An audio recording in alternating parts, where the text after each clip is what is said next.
Recruiting is one of the either the toughest parts of the business, or when you have a system in place that works, it looks like it's one of the easiest. For me, what I've noticed worked is first and foremost the picking a platform and making sure that your profile is optimized. So we were talking about this a couple of weeks ago. Personal And branding. I hadn't finished doing it yet, but I had to actually take, and this took me, I'm not joking, probably 35 hours of work. I'm kid you not, over the course of maybe a week and a bit, where I had to take all my footage and my content from the past year, maybe even 2 years, but really the past year. Right. And I've been putting this off for months. And then I had to organize it. So I decided to organize my content by city. So I had stuff where I was in Miami, I had stuff where I was in Colombia. That's really I had smart, stuff yeah. Where I was in Jamaica, but I had to actually think to myself, if I was a creator, what would be attractive to them? And then I had to look at my pictures, all the pictures, and pick the 12 best that I wanted to use, but also I had to put in carousels. So my carousels told a story, but I had to be intentional. I wish I had it here with me. Normally I do, but I have my notebook. I had to write out in my notebook, okay, for the profile itself, I put 12 squares, and I wrote in each square which picture I was going to use. And I made sure that from just a bird's eye view, when someone looked at my profile grid, they could see, boom, immediately, okay, I have a feel for who this guy is, what he's about. I had to change my bio. I had to change my profile pic. I had to put a link in my bio to I have the digital marketing website, which gives me credibility. And then I have another link that brings people to the OF related stuff. Okay. So I had to create a regular website and I had to create a squeeze page. So you have to create all these assets just so that when you message someone, they take you seriously. So I set up my profile grid so that it looked attractive and in a artistic way. So I had a food picture here and a food picture here, but then a drink picture here, and then a picture of me doing something fun, and then a random artsy picture up here, and then the top 3 pictures are all me, but close, medium, far, which is what I teach my creators to do as well. And it gives me a almost like a magazine cover for my brand. Right. And Instagram is your business card. So It is. Once I corrected that, don't get it twisted. Because I have a spreadsheet where I track the results of my outreach, and I want to say, so 6% of the people that I reach out to will respond.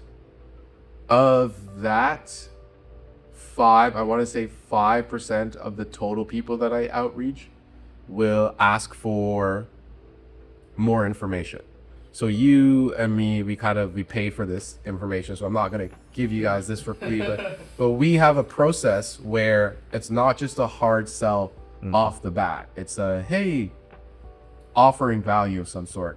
So then the next part of the process, this tends to still be the biggest drop off for me, but the second phase to them booking a call, that for me is the toughest part. This from the second phase. So there's the first phase where we contact them, then the second phase where they show that they're engaged, like there's a little bit of interest, and then from that second phase to booking a call, that third phase, that's where The hardest. Most people drop. yeah, that's the biggest drop off. The one way that you're going to correct that is volume. It's just doing more outreach. It's just a numbers game eventually.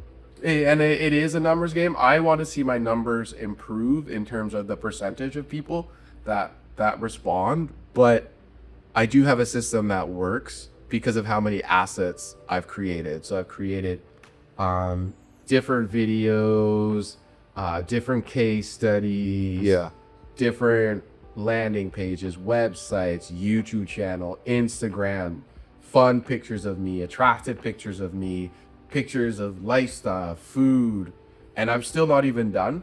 And all that just to get someone to book a call. And what happens is, when you get to that second phase, you should give them enough information and a good enough offer to where they want to learn more. Right.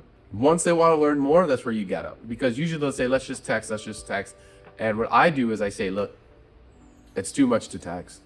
And I don't even know. And then this is when you start to kind of push away. I don't even know if we can help you. The whole purpose of the call is just to figure out if we're a good fit for you and if you're a good fit for us. That's it. Like we're helping creators right now, but we may not even be able to help you. But I think once you get the creator on your call, then they're not gonna care about if they're gonna spend 15 minutes or more, right? Right. So in the past week, I've gotten, within the past week, I've done 5 calls, and all 5 calls, the person was like, yeah, send me the agreement. Now, women move at their own kind of pace, and some women are on it immediately. Let's go, like same day. Here's this and this and this, and others, some want to like weigh their options, so they're not too sure. But one thing someone a lot better at this than me told me is that the fortune is in the follow-up. The fortune's in the follow-up. So don't get discouraged if it's not happening when you're trying to recruit or work with other creators. Don't get discouraged if it's not happening on your timeline, because they may have a different timeline. I had a creator who I signed and onboarded yesterday who was like, so what do I tell the management team that I'm currently with? And I had to think of a good excuse for her to give them that doesn't make her feel bad. Because I was going to say, well, just tell them to fuck off. She's like, I was like, okay, this is what you tell them. You say, look, it's been amazing. I'm going to try to go in a different direction. Yeah. Just to see what's available to me. And if it's something that I know isn't for me, then I just want to ask you if it's okay if I come back. But me, I know that I'm going to outperform whoever she's with. But the management that she's with doesn't even have a say, really. But I know for a lot of people, they don't want to burn the bridges. So it's like, hey, I'm going to try something with a different team for a little bit.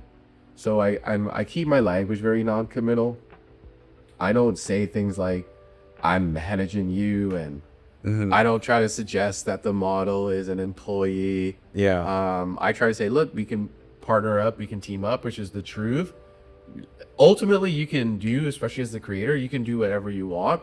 This is just what I think might be the best thing to do, and this is the success that it's based on. And usually you won't get that much pushback, but creators are gonna have questions, and you got to be able to answer them. And all of these things factor into you being able to get a creator on the call where it's just like, look, there's just too much information for me to share with you in text. It just doesn't even make sense. It's just, so what I try to do is just figure out before we even jump on a call, why are you even interested in learning more? Well, A, it's because you're not rich. That's the main reason. You're like, the creator's not. They want to quit their 9-to-5 job, maybe. It could be they want to quit their job, but they're not experiencing the success they want to achieve. Or why would they even respond to the DM? Right. So from there, you already know, okay, they want better for whatever is going on. And then you try to figure out, okay, what are you doing now?